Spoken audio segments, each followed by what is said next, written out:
Welcome to the Motormouth YouTube channel. I'm Zach. I'm Andrea. And we are in downtown Tokyo on the final day of an incredible week-long trip here for the Japan Mobility Show and a whole bunch of other things you're going to see.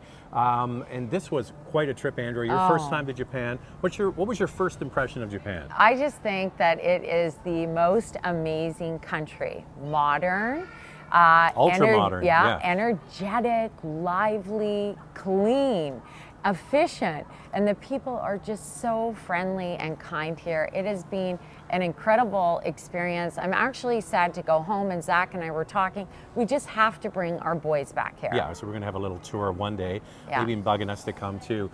So it's a great trip. So there are cars in this. We have our coffees and no questions. Starbucks is here. And so we're going to talk about the Japan Mobility Show. We went to some incredible museums as well. So what we've done is we're recording this on the very last day and looking back at what we did. And the very first day with some jet lag was an extra day that Andrew and I tacked on to tour around, and we got to see the city. And what was your first impression of walking around? Yeah, I mean, not only, like I said, is it lively and energetic, but we went to the Imperial Palace, and in that area there's lots of greenery and trees and an open space and water.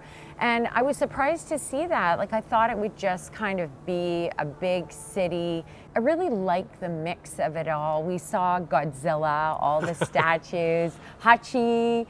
We didn't end up getting to take a picture with the dog, but yeah, so it was Hachi, so busy. There's a famous story of a dog that went to the railway station every day waiting for his master, and there's a statue there, and a great movie too. Yeah. Yeah, so we did some retail therapy, and I got to tell you something, if you like to shop, this is second level. We were in New York City recently, and the retail there is amazing. Amazing. This is next level here. This is like mind-blowing. Everywhere you look, there is a store to shop, and whether you want shoes or you want clothes, and really some unique stuff as well. So we ended up picking up a few things, and I managed to find some sneakers that are sold out in Canada that I got here in Japan, so I was pretty happy. Okay, so if you come to Japan, pro tip, you always have your passport with you, because when you buy something, especially if it's a bigger ticket item, you're gonna save some money. Yeah. You show the passport and you get 10% off, so you're not paying tax. So if you're going to buy something nice, you're going to save some money there. That's just a pro tip. And so easy to do too, Yeah, right? takes 2 Really seconds. simple. All right, so that's really cool. Shopping, Godzilla, that was all day one. Subway, got to talk about the subway. So in Tokyo, just as a reference point, is about 37, the greater Tokyo area is about 37 million people. Yeah. The population of Canada, where we're from, is 40 million people. So pretty much the population of our entire country where we are from would fit in one city. And they're all on mass transit. I know, it's quite incredible. We went in the morning. We were up early, of course, a bit jet lagged. So we headed out just to explore as much as we could in a short period of time, and we covered a lot of ground. It was rush hour, so the subways were jammed, but I was kind of happy that we got to experience that. Later in the day, it was a little bit quieter. And one thing that we found is that when you go and get a coffee, you sit and enjoy your coffee. You don't walk around with it. And the other thing is, there are no garbage cans. Like, if you have to kind of look around for a garbage can, but you just carry it with you, right? Okay, so you know the rule when you go camping or you go hiking? You pack out what you packed in. Yeah. So people in Japan, if they have something like this, they put it in their bag and then they put it in the garbage when they get home. And the subway is just so efficient. I mean, you've got all these people coming and going in the different lines. It's really impressive, and I noticed that there were some tourists like us, and they didn't know where they were going, and they were asking. People are so friendly. Oh my gosh, someone here, and he really spent the time to get them where they needed to go, and I thought that that was wonderful. All right, so that was day one, jam-packed, and then we got up early the next day for the Japan Mobility Show, formerly the Tokyo Motor Show. Yeah. And it really was an exposition from all brands. We're here as guests of Toyota, but all brands the Japanese are kind of playing a little bit of catch-up with battery electric vehicles, and the Toyota Lexus display was all electric. All electric. Well, the whole show really focused on battery electric vehicles. There was the Honda Prelude concept, which is a hybrid, which was quite interesting. Yeah, but everything else was pure EV and concepts. And Toyota unveiled some really cool vehicles. First off, a sports car, which a lot of people are calling the MR2. Toyota is not. They also had a small electric pickup truck. And I know a lot of you have been talking about the Stout, and is it going to be coming, and will it be a hybrid? Well, it was kind of cool to see this concept. Will the Stout maybe look like that one day? Well, on that point, Andrea, we did a sit-down interview with 2 executives from Toyota Canada, Stephen Beatty and Scott MacKenzie. Yeah. And it's a couple of questions, coffee, and cars. And we went into all of the concepts and all of the philosophy behind what Toyota's doing now and for the future. So we'll put the links in the description below. Watch them. They're not that long, and they're very informative. Oh, super informative. I mean, it was just so great to have the opportunity to sit down with these busy guys, and they took the time to answer all of your questions from Instagram. Obviously, we couldn't do them all. Really, there were things that they even said that Zach and I didn't know, so it was super informative for us as well. Okay, back to the truck. We did ask, okay, that's a battery electric vehicle, but what about a hybrid that would go up against the Maverick, which has been an absolute smash for Ford Motor Company? And they said, well, we're not ruling it out, which kind of code for I think it's going to happen. I think so. And so there was a sports car that everybody nicknamed the MR2. Yeah. The electric truck, everyone's calling Stout. And then they had a new Land Cruiser, right? Yeah, it's all electric. I mean, it looks a little bit obviously different from the traditional looking Land Cruiser. I mean, really modern. I kind of like the look of the old one, which was also on display there in a bright yellow color.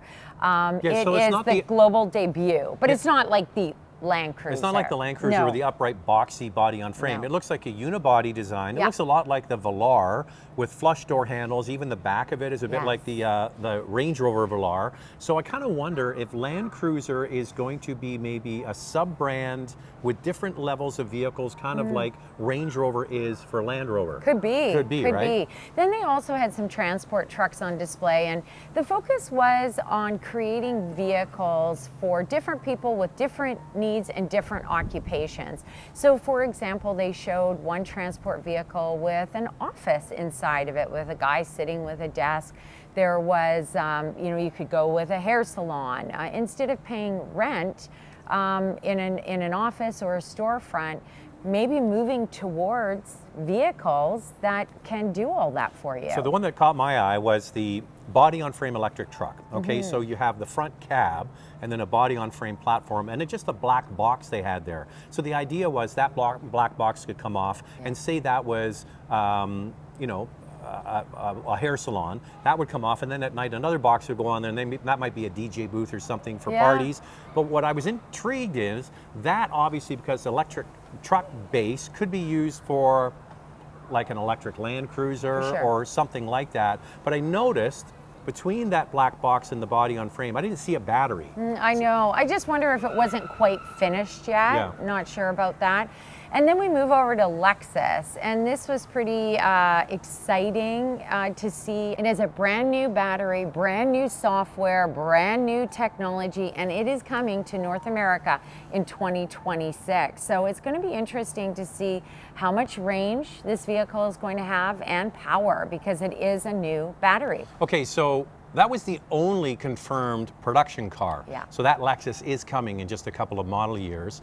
The big buzz was around their solid state technology Toyota's working on, and that once again is covered in that Questions, Coffee and Car, the 2 videos we did. So I encourage you to watch those to get more of a deep dive into solid state, when it's coming, is it coming, all of that kind of stuff. So watch those videos. So day 3 was super exciting, especially for me. Zach has done this before, but we took the bullet train to Nagoya. The train ride down, which is really a bit anticlimactic because it is so smooth and you're moving so quickly, you have no sense of speed. But when we were going by, we saw Mount Fuji, and the great thing is Mount Fuji is in our future. It's coming up in just a second. Yeah, which we really didn't know that. Well, we kind of knew, but we didn't know how close we would be to get pictures of it. And then the next day, wow, we got all these tours of museums. What was your favorite museum? Okay, so the first one we went to, what's the official name of it again? It is called the Museum of Industry and Technology. Okay, so Toyota and the Toyota family have developed this museum on the original grounds of the factory where Toyota with the D, Yeah. started the loom works and the development of all of the different looms, because a lot of people aren't aware that the car manufacturing came after, and the story is in the corner of the loom works is Yeah. where the elder father allowed the son to start tinkering with cars, and that's Yeah. kind of how it started.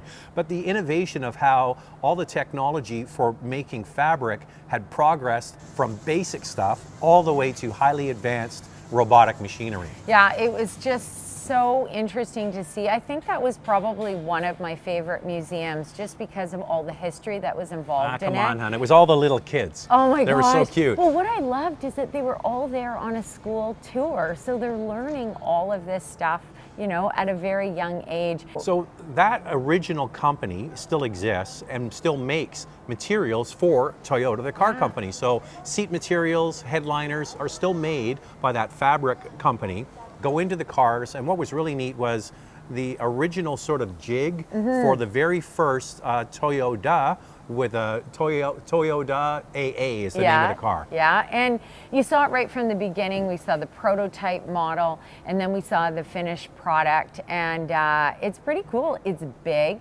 The interior looks so luxurious, doesn't it? Yeah, it's really modeled. lush. So what they did was they modeled it after the success story, which was the American car makers at the Yes. time in the 1930s and 40s. So Yeah. that was really their attempt at doing what America was doing. And if you're interested in seeing a lot of pictures, check out Motormouth_Andrea. I basically kind of did a blog every day that we were in and out of museums or Tokyo, Nagoya. So check out all of those posts on Instagram. I think you'll find them really interesting.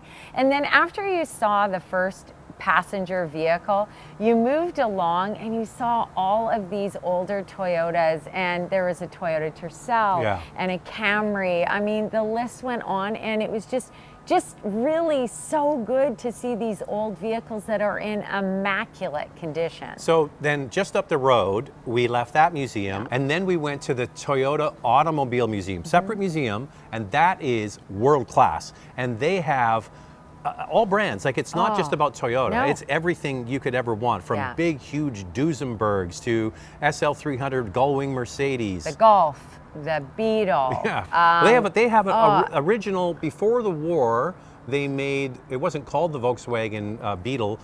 Before the Second War, there was only 600 of these sort of prototypes made. They have one there. Wow, it was just so fascinating to go through all that and see these cars and read the history all about them. So I think we really learned a lot. And then we went to Toyota World, which was all about Toyota. And when we walked in, what did we see? We saw the Crown Sport SUV, which was just unveiled in Japan just earlier this month in October. So that was pretty cool to see. And then there's some teasers. Yeah, we're speculating that or some. Okay, so Crown is going to be a line of vehicles. So the Yes. Crown we have now is the sedan. Yeah. But there's a whole other trajectory for other vehicles. So that one we saw, we all thought it looked really good. Really but the good. one that might be coming to North America, we think, Yeah. might be more of a crossover. It could be, yeah, and it'll be definitely unique to North America. We're not going to get something that is exactly the same as what the Japanese market gets. But the feedback from Instagram was everyone just loved the look of this Crown Sport model, and they would just, love to see it come to North America. It's actually really nice looking. Really nice. And there's a teaser on Instagram right now from Toyota that says coming soon. And the back, actually, the lights at the back, the picture looks like the Crown Estate, which is sold in Japan. And then after that, we headed up the highway. Oh, the other thing is, truck stops in Japan, next level. If you go to a truck stop, they're not normal truck stops. No. They're like, it's amazing. You can buy almost anything. A whole grocery store in there, Yeah. it's next level. So do yourself a favor if you come to Japan, go to a truck stop. And we went to the Fuji Motor Speedway. Yeah. And you are right next to Mount Fuji. Oh my gosh, what a spectacular place. And the Fuji Speedway Hotel is gorgeous. If you ever get a chance to come here and make your way there, you will absolutely love it. We had one of the best meals on the trip. at the restaurant in the hotel. It's called Robata Oyama, and the chef was at the center, and he cooked everything in front of our eyes, and everything was just beautifully done, wasn't it? Yeah, it all made Instagram, so you know it must have been good. Yes. Oh, and then we woke up in the morning and we Opened the curtain. No, wait, no, we didn't open the curtains. You push a button and the curtains went. Yes. And there it was, Mount Fuji. Incredible. So we didn't get to go on the main speedway. No. We didn't get to do that. So that was the end of that day. The next day we got up and we had a tour of another museum. Yeah. This is the Racing Museum. That's part of the hotel. So just think of the hotel, you go up 3 floors for the lobby, Yeah. but the first lower floors are all full of these absolutely pristine, historic cars. Some of them are on loan from other museums. Yeah. There was a Ford, a very early Henry Ford racing car that he built was on loan from Yes. the Henry Ford Museum. There was another, I trying to remember, another car, maybe it was a Lancia, was on loan from another museum. So beautiful, beautiful machinery from the very earliest sort of carriages that were turned into cars all the way up to the latest NASCAR. There's so many different vehicles on display, from the Toyota 7, the Nissan vehicle, which really looks a lot like the Toyota 7, Mazda, which got into this to really promote their rotary engine, which I thought was quite interesting, just to have people see how reliable and dependable it is. Alfa Romeo, how about that red one? Yeah, the red one. The green one? The blue Bugatti was absolutely stunning. Andrea asked the question. They bought the. We asked it, so we had a great tour from the curator of the museum. So a very important person took the time out of his day to walk us through the history of racing. And Andrea, so I thought the Bugatti was absolutely stunning. The blue Bugatti. And the color. Yeah, gorgeous. He explained Bugatti was a designer, not really an engineer. So he was more on the aesthetics of the car, and you can see that. And then Andrea says, well, how much does that car cost? Yeah. What did he say? And he said, well, that's a secret. We don't tell you that information. Yeah, so I think that's not a spot a lot of people are going to get to. The Fuji Hotel is, I don't know, it's guessing just because of the level of luxury, it's a spendy spot. But I'm sure you can get in there and do a tour of the Racing Museum. It's fantastic. The museums here are amazing. Amazing. And I've been to a lot of car museums. The one earlier where they had all the old cars and the brands, next level. And the Racing Museum is fabulous as well. So they had a little bit of everything. And then we got to drive 3 Toyotas, the GR Yaris, the GR Corolla, and the Supra, which was so fun. They let us do it around a little track. Handling course. Yeah, we got to go 3 times around with each vehicle, and it was a ton of fun. Okay.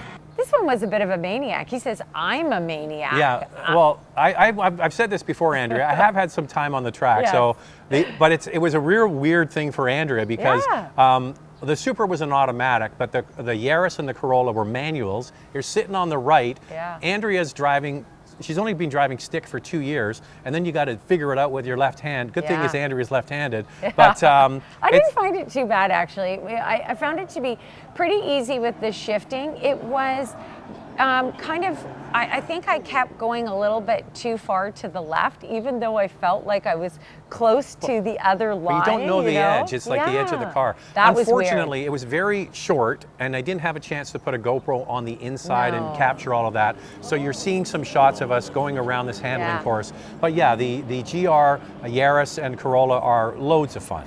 And so a few of you on Instagram asked, well, which one would you guys take? Would you buy the Yaris? You know what I found, and I think Zach agrees with me on this, I thought the GR Corolla was more fun, so I think I would get that.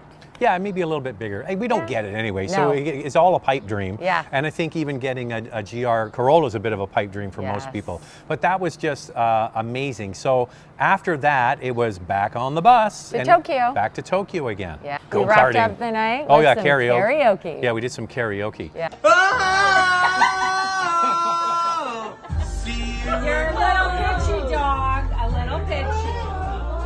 So it really has been a lot of fun, and today is our final day, as Zach said earlier. Yeah, and go-karting, this is kind of fun. It's not called Mario Kart. No. It's kind of looks like Mario Kart, but anyway. It's called Monkey Kart. Monkey Kart. You drive around in go-karts. I can't even believe this is allowed. No. You drive around in go-karts on the streets of Tokyo. You say, yeah, so we go through some famous landmarks like the Shibuya crossing, and it's about an hour and a half long. One thing is, you have to have an international driver's license in order to do that. So that's another thing. Always have your passport when you go shopping, and if you want to drive, you have to have an international driver's license. And it was so cute, our tour guide that was kind of helping us get from A to B, he would always say before we got off the bus, do you have your cell phone, your wallet, and your passport? And then at the end we were like, cell phone, wallet, passport.